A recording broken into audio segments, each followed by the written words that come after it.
in the shot now. Maybe move this back a little bit. What up, everybody?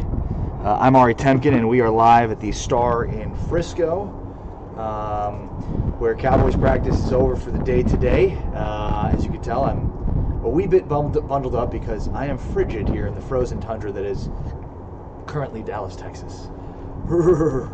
It's pretty cold, though.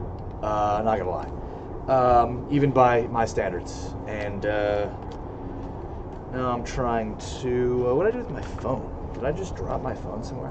I put my. There we go. Okay, I've got both of them. All right, broadcasting live across YouTube, Twitter, and Twitch. If you're watching this on Facebook, shout out to you. Thank you. Hit the share button if you're watching this on YouTube across the Phantom page or across the CLNS Media page. Shout out to you as well. I'll get to your comments as quickly as I can. But what do you want to know from Cowboys practice? Certainly some updates as the Cowboys gear up for the Saints on Thursday. And I'll take your comments and questions. I know obviously I was live not too long ago across the Phantom Facebook page and YouTube page. But certainly now I've learned a little bit more about the injury status for some of these guys being out of practice today.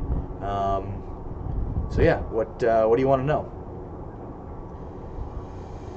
David Alejandre says, thanks for bearing the elements. Robert Anchetta says, what up, man? No, I mean, I'm a warrior. What can I say? I'm in these freezing cold temperatures here just so I can have a cool backdrop with the Star in the background. The big news is that Tyron Smith did not practice today, so his status is still very much in doubt. If you think of today as being a Thursday by the Cowboys standards, because they're playing Thursday, so they treated today like it was a Thursday practice. It's not. There's not much optimism, I'd imagine, from his ability to then play this Thursday. So obviously that's concerning. Cameron Fleming was out there practicing with the first team. So was Xavier Su'a-Filo, and something we sort of talked about is, did Xavier Su'a-Filo suddenly become the starting left guard for this team? And I think the answer to that question is yes. There were certainly questions about Connor Williams and his ability to bulk up and sort of be at the playing weight of a guard. And I think they're going to continue to ride with Su'a-Filo as long as he continues to give them quality play and sort of wait it out with Connor Williams. But it's hard not to now think of, man, the Cowboys could have not drafted a second-round pick, and instead could have traded that pick for Earl Thomas. They basically balked at that trade on draft day. They wanted to draft Connor Williams. And look, I'm not at all suggesting that they shouldn't have drafted him, but certainly you look at where they are now with Xavier Su'a-Filo playing the way that he is, and they could have been able to still trade their second-round pick for Earl Thomas. So, look, it's at this point it's moot, but I think it's kind of interesting, right? Like when the season started, there was, especially after Travis Frederick goes down with an injury, or rather with the illness, there were some feelings like, well,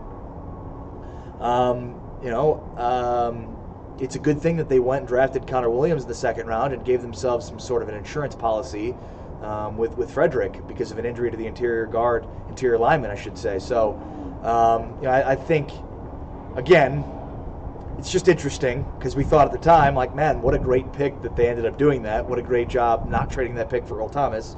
And now with the acquisition of Xavier Su'a-Filo, the way that he's playing, in the back of my mind, I'm thinking, man, they could have waited it out, picked up Su'a-Filo off the scrap heap, plugged him in at left guard, and seen what he's doing, and still traded for Earl Thomas. Again, it's a moot point because who knows?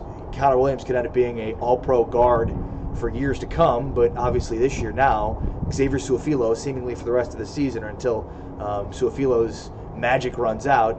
And until then, it looks like it's Xavier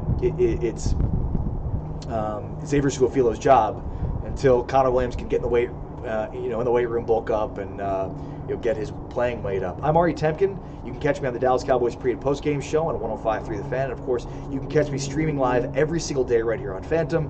Phantom is bringing you to the center of the Dallas sports discussion, bringing you out to the Star in Frisco at practice, broadcasting live across multiple YouTube pages at this time right now on YouTube on the CLNS Media page. So shout out to CLNS Media as I do the Cowboys Beat podcast weekly across CLNS Media. So now bringing my live stream there as well, and of course across the Phantom YouTube page as well. So if you're watching on either of those pages, shout out to you, and make sure to post your comments and I'll get to them. Joseph Condelaria says, Sup, Joseph. All right, on Phantom's Facebook page, we'll get back to that. Trying to get to the comments across the Phantom Facebook page. Again, the big news from practice today was that Tyron Smith didn't practice. His status very much up in the air. Reminder that Jerry Jones said after the game on Thursday that he thought Tyron Smith would be able to go this week, but I thought that was probably pretty optimistic considering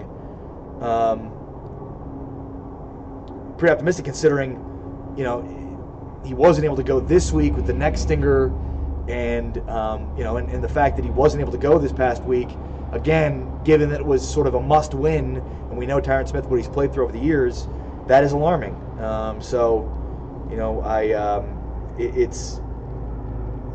It's alarming. It's probably more alarming than a lot of people would believe.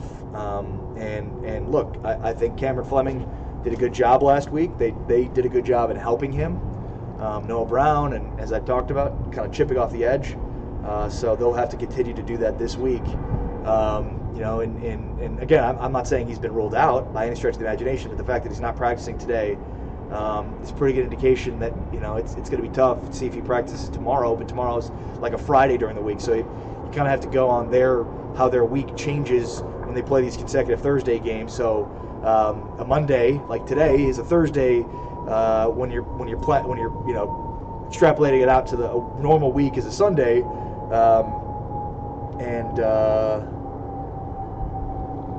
So, if you don't practice on a Thursday or a Friday during the week, traditionally, it's going to be difficult to believe that you're going to be ready to go and play for the game. What else? Dak Prescott talked today. Dak speaks every Thursday. So obviously today is, even though it's a Monday, it's a Thursday as far as the weekly schedule would go.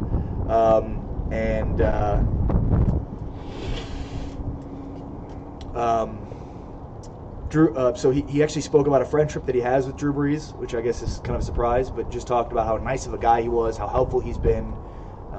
Dak said he met him, growing up in Louisiana, and kind of joked about, that relationship, which again I think was pretty good insight. What else? What else do you guys want to know from practice today? I'll be out here in the bitter cold for the next 15-20 minutes answering whatever questions you might have. Cowboys practiced today. Xavier Su'a-Filo was at left guard with the first team, and Cam Fleming was at left tackle with the first team. So think about this, okay? So the Cowboys, who have been built across their offensive line with a power-style running football team, are now starting Joe Looney at center, Xavier Su'a-Filo at left guard, and Cam Fleming at left tackle. This is a major departure from the expectations for this football team, and sort of amazing considering they are where they are, basically controlling their own destiny given that position. And again, I've been overly critical Jason Garrett, and one of the things I've said that I find to be a fatal flaw for Garrett would be the inability to evolve within a game, over games. But certainly, you can see from the last few weeks the way they've catered their game plan. They've changed the game plan. They've made adjustments. They made a second half adjustment that I thought was pretty critical in that Washington game, where they started to really push the ball to Amari Cooper, which obviously was the difference in that football game. But then you think about, I only have one glove. I thought I brought a second glove. That's pretty funny. I have two freezing hands and one glove. This is like Dumb and Dumber. But when you look at the downfall of the Cowboys in the Atlanta game last year, and what everybody would go back to would be that they weren't proactive enough in helping out Chaz Green, who obviously needed the help as he was struggling at left tackle last year against, in a one-on-one on an island situation. What they did obviously in the last week's game was, provide some help for for Cam Fleming. You know, again, they had Noah Brown helping Chip when he came in, and normally, traditionally, they'd use Noah Brown, the wide receiver out of Ohio State, who was even on the active roster for the majority of this year. But most of the times they've used him when he has been active has been in the running game, and they've almost completely, telegraphed what they're going to do based on that personnel package. But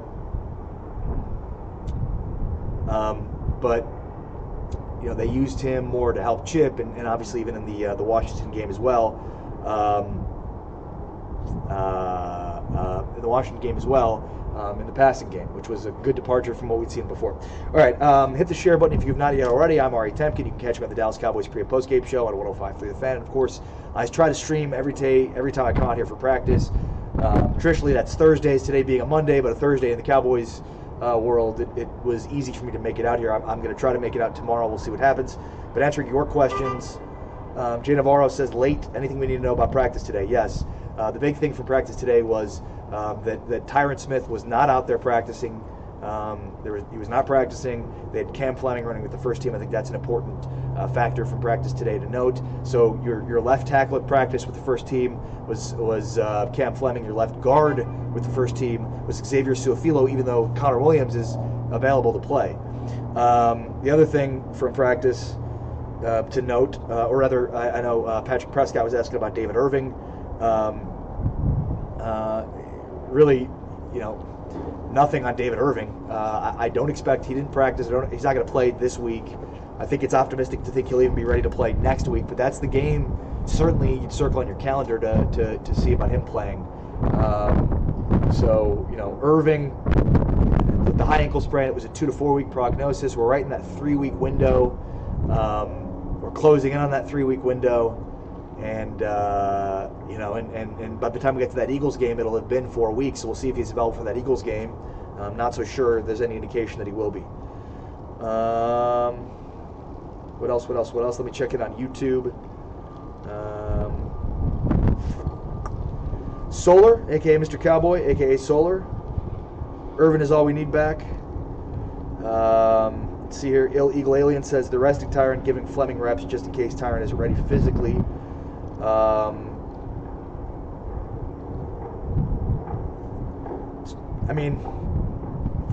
wouldn't say that at all. I don't think they're either holding him out for practice for rest.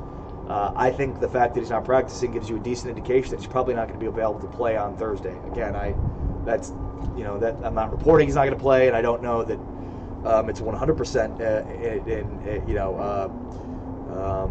that, but certainly bear a reason. He's not practicing this week. They're running Cam Fleming with the first team. That Fleming will be ready to go. And again, this kind of goes back to, they needed him to play last week, right? Like last week was the must win, and we've seen Tyron Smith give it a go. I mean, look, he played a lot last year with a bad back, where given other circumstances, he's probably sitting. So. He is. This is a really ridiculously tough guy that has toughed it out in a lot of different circumstances to make it go, even if he hasn't totally been, just how hurt he is. All right, it still is. When he had the high ankle sprain, it was a 2 to 4 week window, and we're still within that 2 to 4 week window. So, I guess that's it. Anybody else have any other questions? I'm waiting. Normally I'll get the practice injury report in my email at about 3 o'clock, so about 10 minutes from now. So that will give me a pretty good indication of the Saints and what injuries they're dealing with throughout this week. Traquan Smith is a guy that is a rookie wide receiver that had a huge game a couple of weeks ago, but didn't play against Atlanta Thursday night. I wonder if that was just based on the short week. Certainly there are guys that just based for the Cowboys and Saints that were just not able to go on the short week now that have the full week, so it'd be interesting to see what his status would be, Traquan Smith, but I mean, it hasn't really mattered that much. They have Michael Thomas and Alvin Kamara, and whoever else they put around them has really made them just such an explosive, high-powered offense. So, I guess that's it. That's all you need to know, right? Any other questions for anybody before I get out of here? Braving the elements here in the frozen tundra that is Frisco in the Star and Dallas, Star and Frisco. 80% Tyron Smith is better than most in the league. Agreed there from Brian Walker. Dustin Pineo says Tavon Austin. Yeah, I mean, so he's not on short-term IR. He's not on IR, which is good because that was something that I wasn't completely sure about. And I finally, with Bobby Bell too. If you don't know Bobby Bell, go follow him on Twitter. But he's fantastic. So when you look at who's on IR, it's interesting, right? Travis Frederick, Dayton Jones, Terrence Williams. Those are guys that are all on IR. So they could potentially bring those guys back. 2 of them, I believe. Frederick's not coming back this year. I don't see any way that he does. Beyond that, though, Dayton Jones has been doing some resistance work, so maybe in the next few weeks he can make his way back. But Austin, I still think it'll be a couple of weeks before we see Tavon Austin back. And I do, because people in Texas don't know what cold is. That's true, and I grew up in Chicago, but the reason I live in Texas is so I don't have to deal with the frigid tundra that is Chicago. But yeah, it's cold, Jay. It's cold, regardless of where you're from or if you know what cold is. It's cold out here, right? It's like it's in the 30s here. That's legitimately cold. It's freezing. Taco, what about him? That's a good question. I've not heard Taco practice. Since we're not able to be at practice, right, it's just a locker room availability, and so we sort of have to figure out for ourselves who played and who didn't before we get that injury report. But, look, Taco Charlton hasn't been very good. He's been a major disappointment as a first-round draft pick. So certainly he'd help strengthen the rotation at defensive end, and they could use whatever they can get at defensive end to help with that rotation. But, we'll see. Antoine Woods is a guy that you'd like to see, trying to think who else missed last week's game. Anyways, other than that, I'm out. But appreciate you all being a part of today's stream. Remember, I'm back every day, 12 o'clock Central on Phantom at facebook.com/watch Phantom. So if you're new to the stream, make sure to check it out. Make sure to hit the like button or subscribe button.